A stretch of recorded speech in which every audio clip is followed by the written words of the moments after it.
ਅੱਜ ਉਹਦੇ ਉੱਤੇ ਤੁਹਾਨੂੰ ਜਿਹੜਾ ਕੁਝ ਆਸਾਨ ਸਬਕ ਮਜ਼ੇ ਦੀ ਰਸਮ ਇਹ ਕਹਿੰਦਾ ਤੁਸੀਂ ਇੱਕ ਦਫਾ ਲਾਓ ਨਾ ਇਹ 4 ਸਾਲ ਤੱਕ ਤਾਂ ਪਾਣੀ ਤੋਂ ਬਾਅਦ ਨਾ ਇਹਦੇ ਉੱਤੇ ਬਈਆਂ ਜੜੀਆਂ ਬੂਟੀਆਂ ਠੀਕ ਹੈ ਦੇ ਨਾਲ ਅगर ਤੁਸੀਂ ਉਗਾਓ ਔਰ ਅੱਛੇ ਤਰੀਕੇ ਨਾਲ ਉਗਾਓ ਖਰਚਾ ਕਰੋ। अस्सलाम वालेकुम व्यूअर्स, क्या हाल है? ठीक हो?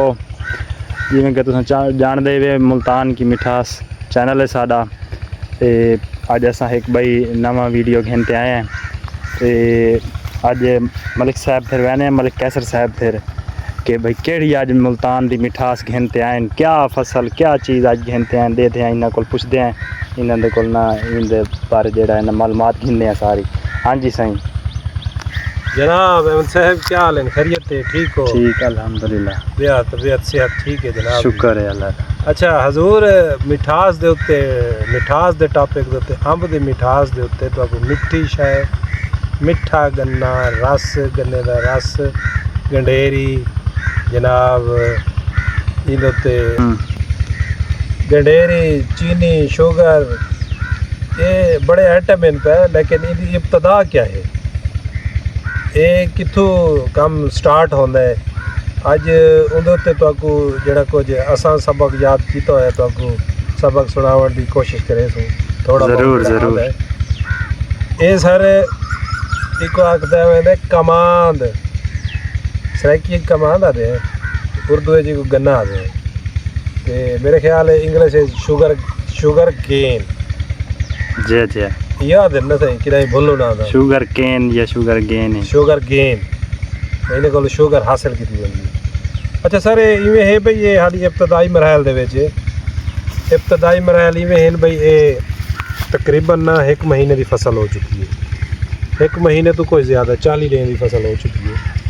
ये अपने इब्तदाई मरहल दे विच है इन्हें करना ये होना है इन्हें ना छोटे छोटे डंडे बना के ना दोगलियां बना के ऐसा खेलियां दे विच को ला देने खेलियां च ला के ते इन्हें तले जड़े ना DAP खाद देने और इन्हें तले जहर मिक्स करेने जहर तो बाद जनाब इको पानी ला देने हल्की हल्की मिट्टी पा के इन्हें उत्ते असां पानी ला देने पानी तो बाद ना इन्हें उत्ते बईयां जड़ियां बूटियां थीनियां इहदे नाल जनाब माशाअल्लाह दे नाल कमांद भी थींदा गन्ना भी थींदा ये गन्ना है पिया ये जड़ना पईयां जड़ियां बूटियां हैं पईयां इन्हें जड़ना जहर मिलता है इहदा जहर मिलता है भी कमान बच वजे तो बाकी जी फसल है वो ख़त्म हो गई ये असां जहर मारा हुआ है उहदे च जड़े ना बाकी जड़ी बूटियां ख़त्म होनियां पईयां और तकरीबन ख़त्म हो चुकी है इन्हां दी ग्रोथ थी होनी ख़त्म हो चुकी है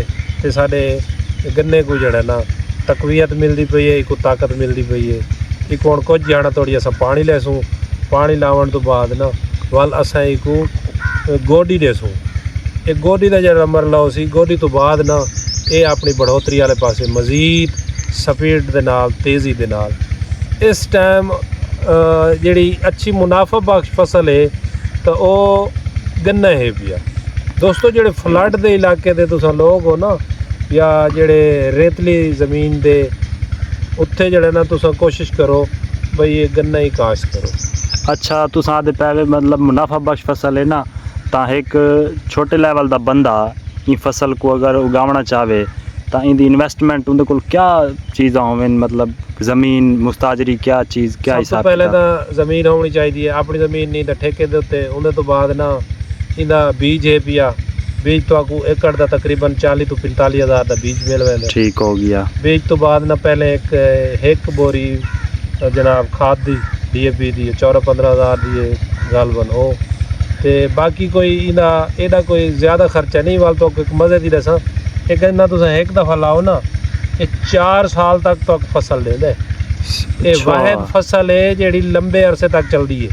सही सही ये नहीं तुस 6 महीने की फसल है ये कुछ तुस हर साल इनकी बढ़ोतरी थी आसी इन शाखा तो शाखा बईयां निकलदियां आसन ये ग्रोथ करेंदा वैसी इन्हें थड़ा बन वैसी इतना एक थड़ा बन वैसी अपनी हाइट ते वैसी पे को कटे सो वल थी आसी 4 दफ़ा 4 मरले दे विच गुजर यानी कि अगर पानी सोलर दा होवे या फ्री होवे तो 70-80 हज़ार रुपये तुहारे कोल होवे तुसां ये अपना कारोबार एक किस्म दा स्टार्ट कर सकदे। ये तुहाडी इन्वेस्टमेंट ऐसी इन्वेस्टमेंट करके भुल वञो 4 साल तुसां इहदे चो ਆਪਣਾ ਕਮਾ ਸਕਦੇ ਵੇ, ਖਾ अच्छा ਸਕਦੇ। प्रॉफिट दे सकती अच्छा है। प्रॉफिट दे सही सही ਹੁਣ सही। ਤਾਂ ਮਤਲਬ ਨੈਟ ਪੇਮੈਂਟ ਹੈ ਤੁਸੀਂ ਕੋ ਫੈਕਟਰੀ 'ਚ ਵੰਜਣ ਦੀ ਜਾਂ ਸ਼ੂਗਰ ਫੈਕਟਰੀ 'ਚ ਵੰਜਣ ਦੀ ਤੁਸੀਂ ਕਿਥਾਂ ਕੰਡੇ ਤੇ ਤੁਲਾਓ ਆਪਣੀ ਨੈਟ ਪੇਮੈਂਟ ਕਿਨੂੰ ਅੱਲਾ ਲਖਾਏ ते इनकी औसत दे बारे ਮੁxtਲਿਫ ਬੈ ਵੀ ਤਰੀਕੇ ਹਨ ਇਹ ਜਾਨਵਰ ਦੇ ਖਾਣ ਦੇ ਇਸਤੇਮਾਲ ਆਂਦੇ ਇਹ ਤੁਹਾਡੇ ਜਨਾਬ ਵੀ ਕੋ ਤੁਸੀਂ ਆਪ ਹੀ ਕੋ ਵੇਲਣਾ ਛੋਟਾ ਜਿਹਾ ਲਾ ਕੇ ਨਾ ਤੁਸੀਂ ਆਪ ਇਕੋ ਇਹਦੇ ਉੱਤੇ ਲਾ ਸਕਦੇ ਵੇ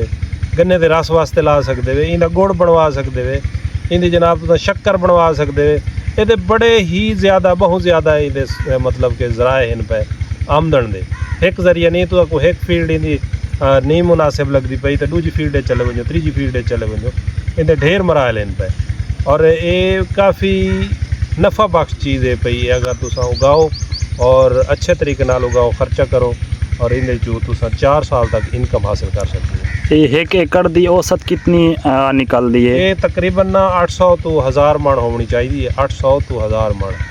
अच्छा ते इन्हां दियां कैटेगरियां भी तो होनी है ना एवरेज 600 मण 700 मण आवेंदी रेट ही ना 500 400 तो 500 के दौरान होता है। सही सही 4 तो 500 के दरमियान होता है पर मण ना।